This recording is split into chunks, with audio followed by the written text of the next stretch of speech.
Malam ini kita lanjutkan, yaitu langsung dua bab. Bab yang pertama adalah bab ad-du'ai ghaira mustaqbilil qiblah.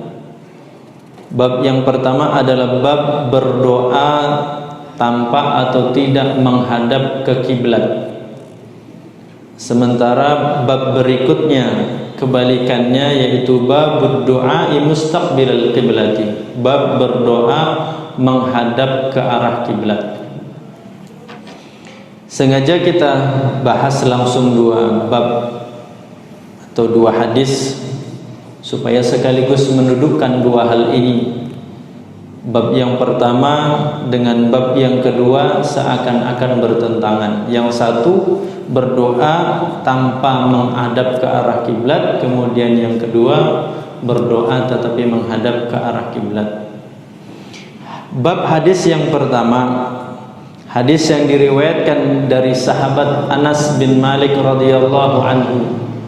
An Anas bin Malik radhiyallahu anhu qala baina an-nabiy sallallahu alaihi wasallam yakhutubu yaumal jum'ati faqama rajulun faqala ya Rasulullah ud'u Allah ay yasqiyana fataghayyamatis samaa'u wa mutirna hatta ma kada ar-rajulu yasulu ila al-manzil falam nazal numtaru ila al-jum'atil muqbilati faqama dhalika ar-rajul aw ghayruhu faqala ud'u Allah ay yasrifahu 'anna faqad ghariqna faqala Allahumma hawalaina wa la 'alaina faja'ala as-sahabu yataqatta'u hawla al-madinati wa la yumtiru ahlal madinah. Dari sahabat Anas bin Malik radhiyallahu anhu, beliau berkata, ketika Nabi sallallahu alaihi wasallam sedang berkhutbah Jumat, berdirilah seorang laki-laki lalu berkata, wahai Rasulullah, doakan kepada Allah agar Allah menurunkan hujan kepada kami. Maka kemudian langit itu berubah menjadi mendung dan turunlah hujan, sampai-sampai hujan itu terus turun sampai ketika salah seorang ataupun para sahabat itu belum sampai ke rumahnya turun hujan. Hujan itu terus turun sampai hari Jumat berikutnya. Maka kemudian laki-laki atau laki-laki yang pertama meminta berdoa atau laki-laki lain ketika khutbah Jumat berkata kepada Rasulullah sallallahu alaihi wasallam, ud'ullaha ay yasrifahu 'anna faqad ghariqna ya Rasulullah. Doakan, mohonkan kepada Allah agar memindahkan, agar menghindarkan hujan itu dari kami, sebab hujan itu telah membanjiri kami. Faqala, maka Rasulullah SAW berdoa, Allahumma hawalaina wala alaina. Ya Allah, turunkanlah hujan itu di sekitar kami dan janganlah engkau jadikan hujan itu bencana atau merusak kami. Faja'ala as-sahabu yataqatta'u al-madinah, maka seketika mendung atau awan itu yang menurunkan hujan berhenti di sekitar Madinah, sehingga hujan tidak lagi membasahi penduduk Madinah. Ini hadis pertama, bab tentang berdoa tanpa menghadap ke arah kiblat. Ketika Rasulullah sallallahu alaihi wasallam sedang berkhutbah, datang seorang sahabat meminta agar Rasulullah berdoa kepada Allah diturunkan hujan.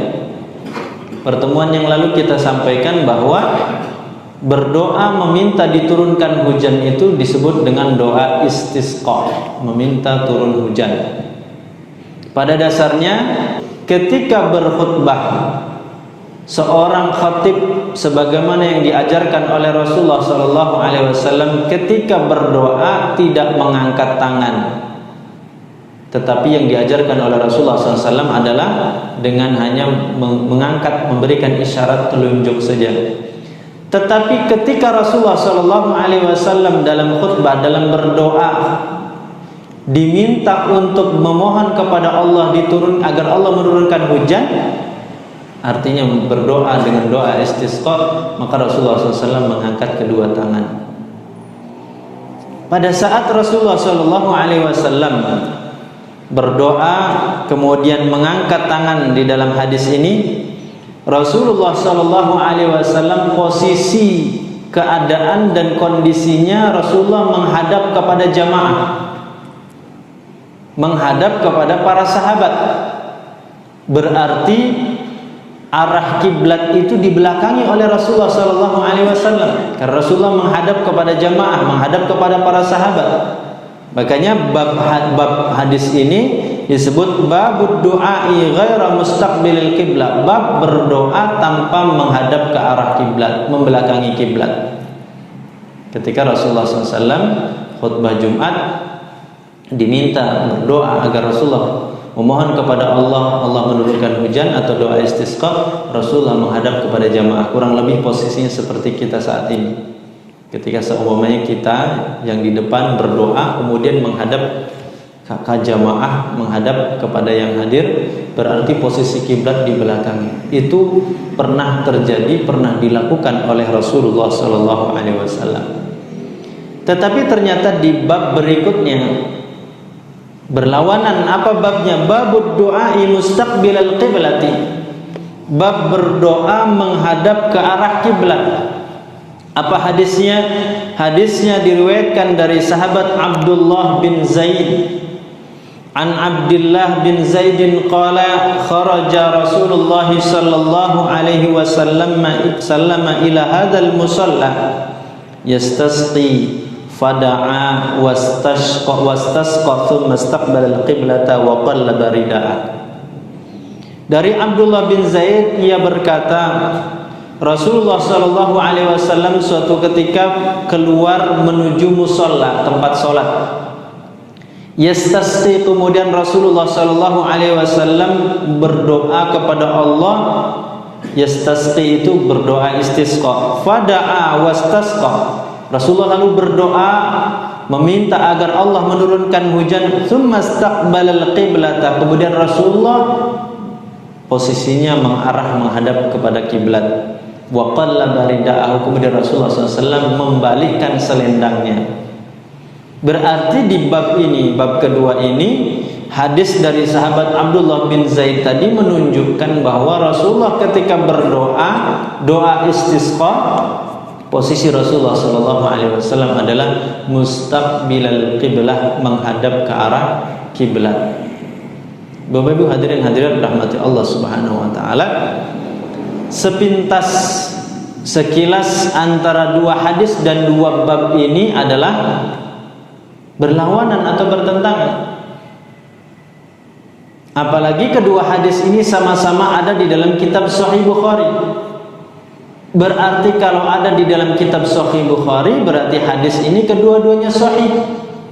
Padahal kata para ulama, tidak mungkin ada dua hadis sahih dari Rasulullah Sallallahu Alaihi Wasallam itu terjadi pertentangan, kontradiksi atau berlawanan.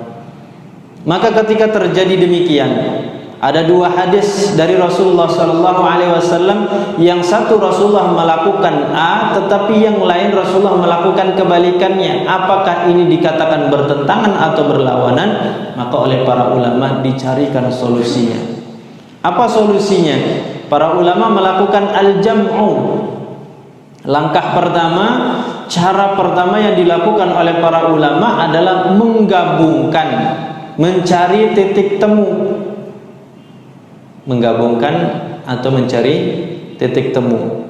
Di antara cara yang disebutkan oleh Imam Ibnu Hajar Al-Asqalani dalam kitab beliau Fathul Bari tentang dua hadis tadi, hadis Abdullah bin Abbas, hadis Anas bin Malik radhiyallahu anhu, Rasulullah berdoanya membelakangi kiblat. Hadis Abdullah bin Zaid, Rasulullah Shallallahu Alaihi Wasallam dikisahkan dalam riwayat tadi berdoanya menghadap ke kiblat. Bagaimana cara menggabungkannya? Kata Imam Ibnu Hajar Al-Asqalani dalam kitab beliau Fathul Bari, bahwa hadis Anas bin Malik radhiyallahu anhu itu peristiwanya, kejadiannya pada saat khutbah Jumat. Sementara hadis Abdullah bin Zaid tadi adalah peristiwanya pada saat istisqa. Kedua-duanya adalah hadis sahih, kedua-duanya adalah dilakukan oleh Rasulullah sallallahu alaihi wasallam. Ketika kedua-duanya dilakukan oleh Rasulullah sallallahu alaihi wasallam dan hadisnya sahih, maka difahami oleh para ulama sesekali Rasulullah melakukan ini, di lain waktu Rasulullah melakukan ini, berarti menunjukkan kedua-duanya boleh. Kalau ada dua hadis menunjukkan Rasulullah melakukan ini dan melakukan yang lain, maka ini menunjukkan bahwa Rasulullah Shallallahu Alaihi Wasallam membolehkan melakukan keduanya. Sebagaimana Bapak Ibu rahmati Allah Subhanahu Wa Taala, Rasulullah Shallallahu Alaihi Wasallam itu pernah ketika tasyahud, posisi telunjuk, jari telunjuk ini Rasulullah terkadang hanya dengan apa? Dengan memberikan isyarat seperti ini. Tetapi ternyata di dalam hadis yang lain Rasulullah SAW disebutkan dalam hadis, Rasulullah bukan hanya yushiru. Kalau yushiru itu berarti kata-kata yushiru itu artinya isyarat, berarti menunjuk saja. Tapi Rasulullah SAW di dalam hadis yang lain juga diriwayatkan bukan yushiru tapi yuharriku. Kalau haroka itu menggerakkan, tapi ini yuharriku, ada tasdidnya, berarti menggerak-gerakkan. Makanya ada orang yang sholat itu ketika tasyahud akhir, tasyahud awal, posisi telunjuk itu bukan hanya sekedar berisyarat seperti ini, tetapi terkadang menggerak-gerakkan. Ada yang menggerak-gerakkan seperti ini. Cuma memang keterbatasan kita, wallahu alam, mana yang sahih menggerakkan itu apakah seperti ini atau ke samping, wallahu alam. Yang jelas bahasa dalam hadis itu yuharriku, menggerak-gerakkan. Maka ada yang hanya sekedar asyhadu alla ilaha illallah wa asyhadu anna muhammadan abduhu wa rasuluh. Ada yang memang dari awal terus seperti ini. Nah, ini kenapa dilakukan yang ini dan yang menggerak-gerakkan? Karena kedua-duanya ada hadis. Berarti Rasulullah pernah melakukan yang ini dan pernah melakukan yang itu. Maka berkaitan dengan berdoa menghadap kiblat atau sebaliknya tidak menghadap kiblat, oleh Imam Bukhari disebutkan dua bab itu. Bab pertama tidak menghadap kiblat, bab kedua menghadap kiblat. Hadisnya juga menunjukkan, hadis yang pertama adalah Rasulullah tidak menghadap kiblat, hadis kedua menghadap kiblat, untuk menjelaskan dan menunjukkan bahwa Rasulullah ada kalanya melakukan ini dan Rasulullah ada kalanya melakukan itu. Jadi tidak kontradiksi, tidak bertentangan atau tidak berlawanan, tetapi boleh. Tetapi boleh hukumnya, bukan wajib. Ada ulama yang menjadikan persoalan menghadap kiblat ini adalah persoalan adab. Ada juga yang mengelompokkan doa menghadap kiblat ketika berdoa itu termasuk mustahab. Artinya mustahab itu yang disukai, yang dicintai. Karena ada hadis Rasulullah sallallahu alaihi wasallam menyebutkan, inna likulli syai'in sayyidan wa inna sayyidal majalisi qubalatal qiblah. Sesungguhnya setiap sesuatu itu ada tuannya. Ada tuannya, ada pemimpinnya, dan pemimpin tuannya majelis, baik itu majelis ilmu, majelis dalam sholat dan seterusnya, itu adalah yang menghadap ke kiblat. Hadis ini pada dasarnya memang diperdebatkan oleh para ulama tentang kedudukannya, apakah hadis ini sahih atau hadis ini hasan atau bahkan dhaif, masih menjadi perbincangan. Tetapi para ulama mengambil secara makna hadis ini dikuatkan dengan ayat, dikuatkan dengan praktek-praktek yang menunjukkan bahwa pentingnya kita mengagungkan, memuliakan arah kiblat. Makanya orang sampai meninggal dunia pun dihadapkan ke arah kiblat, kan? Diarahkannya ke arah kiblat. Nah, disukai, mustahab. Berarti kalau mustahab tadi, ketika dikerjakan, dilakukan oleh seseorang, mudah-mudahan dia mendapatkan pahala.